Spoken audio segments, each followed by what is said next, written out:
নমস্কার বন্ধুরা, আপনাদের আরো একবার স্বাগত জানাই পাবলিক ভিউ কলকাতাতে। বন্ধুরা, মুম্বাই ইন্ডিয়ান্স দলের নতুন ক্যাপ্টেন হার্দিক পান্ডিয়া, এটা সত্যি একটা বড় সিদ্ধান্ত নিয়েছে মুম্বাই ইন্ডিয়ান্স ম্যানেজমেন্ট। কেন রোহিত শর্মাকে ক্যাপ্টেন্সি থেকে সরালো মুম্বাই ইন্ডিয়ান্স দল, কারণটা কি? তো সবার প্রথমে অনেক অভিনন্দন হার্দিক পান্ডিয়াকে, মুম্বাই ইন্ডিয়ান্সের নতুন ক্যাপ্টেন হয়েছে বলে। তো এইবারে বলি কেন রোহিত শর্মাকে মুম্বাই ইন্ডিয়ান্সের ক্যাপ্টেনশিপ থেকে সরানো হলো। তো বন্ধুরা, এই সিদ্ধান্তটা পুরোপুরি নিয়েছে রোহিত শর্মা নিজেই। লাস্ট 1.5 মাস আগে ভারতের হয়ে 50 ওভারের নেতৃত্ব দিয়েছিলেন রোহিত শর্মা। সেটা ছিল ভারতের জন্য একটা বিশাল বড় দায়িত্ব। এবং তারপরে রোহিত শর্মা তিনি আবার ভারতের হয়ে সাউথ আফ্রিকার বিরুদ্ধে টেস্ট ক্যাপ্টেনশিপ করবেন এবং আইপিএল শেষের পরেই ভারতকে কিন্তু টি20 বিশ্বকাপ খেলতে যেতে হবে। তাই এত পরপর ক্যাপ্টেনশিপের দায়িত্ব নিলে কিন্তু রোহিত শর্মার প্রেশার পড়বে বেশি। সেই কারণেই এই বড় সিদ্ধান্তটা নিয়েছে রোহিত শর্মা যে তিনি মুম্বাই ইন্ডিয়ান্সের অধিনায়কত্ব ছাড়বেন। কারণ আইপিএল শেষেই আবার টি20 বিশ্বকাপ খেলতে যেতে হবে ভারতীয় দলকে। তাই সেই সময় নিজেকে ফ্রি রাখার জন্য এবং আইপিএল এ ক্যাপ্টেনশিপের বোঝা কমানোর জন্যই কিন্তু এই সিদ্ধান্তটা নিয়েছে রোহিত শর্মা। অর্থাৎ ভারতীয় দলকে আগে রেখে আইপিএল দল থেকে নিজের ক্যাপ্টেনশিপ থেকে নিজের নাম সরিয়েছেন রোহিত শর্মা। অর্থাৎ এইটা একটা খুবই ভালো সিদ্ধান্ত নিয়েছে রোহিত শর্মা যে ভারতীয় দলের ক্যাপ্টেনশিপ করবে বলে তিনি আইপিএল থেকে নিজের ক্যাপ্টেনশিপ থেকে নিজের নামটা সরিয়েছেন। তো আপাতত রোহিত শর্মা কেন মুম্বাই ইন্ডিয়ান্স দলের ক্যাপ্টেনশিপ ছাড়লো, এটাই হচ্ছে তার কারণ। তো এর বিষয়ে কিন্তু আমি আরো বেশি জানলে কিন্তু আপনাদেরকে অবশ্যই জানিয়ে দেবো। তো আরো একবার বলি, হার্দিক পান্ডিয়া আশা করি মুম্বাই ইন্ডিয়ান্সের জন্য এবারে ভালো ক্যাপ্টেনশিপ করবে। তো বন্ধুরা, এইবারে তার পরের আপডেট দিই।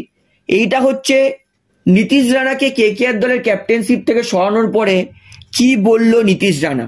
রিসেন্টলি এক সাক্ষাৎকারে নীতিশ রানাকে কেকেআর দলের ক্যাপ্টেন থেকে ভাইস ক্যাপ্টেন করে দেওয়া নিয়ে প্রশ্ন করায় নীতিশ রানা তিনি বলে, গত বছর যখন শ্রেয়াস ভাই তার চোট লেগে যায় তখন আমরা সবাই খুব চাপে পড়ে গেছিলাম।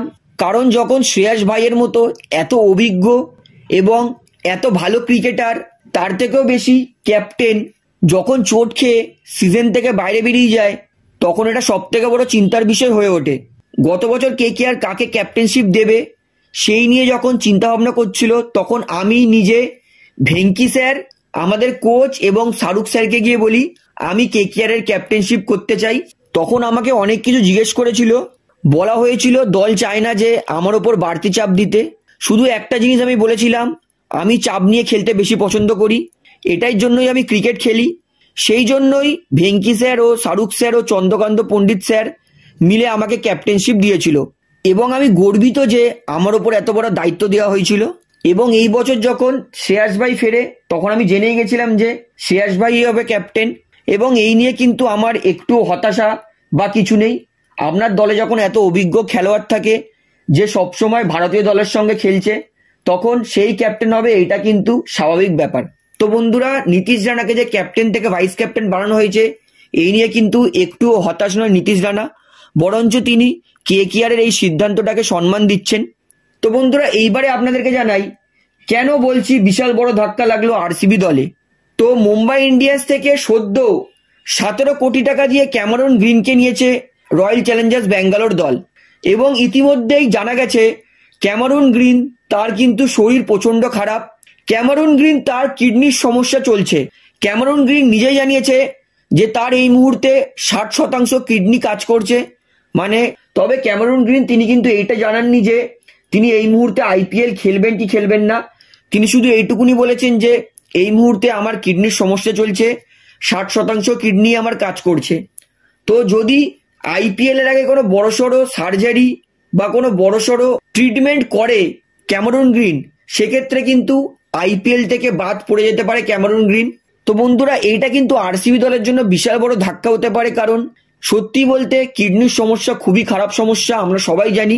তো আশা করব ক্যামেরন গ্রিন তিনি দ্রুত সুস্থ হয়ে যাবেন এবং আইপিএল এ আরসিবি দলের জন্য খেলবেন। কারণ আরসিবি দল কিন্তু অনেক বিচার বিবেচনা করেই ক্যামেরন গ্রিনকে সই করেছিল।